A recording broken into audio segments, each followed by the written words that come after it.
Mana hammamizda o'zimizga yarasha g'am tashvish, o'y fikrlar, o'ylantirgan muammolar bor. Qalbimizni, kallamizga egallagan. Beg'am odam yo'q-da, agar aql hushi joyida bo'lsa edi. Endi Rasululloh aytayaptilar, hamma g'amni bitta g'amga almashtir. Tirikchilik, sog'lik, bola-chaqa, tinchlik, qo'yingki, sanog'i yo'q bu g'amlarimiz.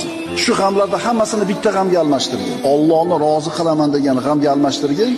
Kafahullohu hammad dunyahu. Kim shunday qilsa, Alloh bu insonni dunyo g'amlariga o'zi kifoya qiladi. Ehtimol kimgadir bu og'ir tuyular. Ehtimol kimnidir tushunishi qiyin bo'ladi. Qanday endi shunaqa qilib qo'ysam hamma yo'g'im hal bo'lib qoladimi? Rasululloh shunday dedilarmi? Demak shunday bo'ladi. Chunki u zot as-sodiqul masduq bo'lgan zot. Endi sen ishonmayapsanmi? Bu sening muammoing. Endi sening muammoing hal bo'lmaydi. Chunki sen Rasulullohning va'dasiga kelmayapsan.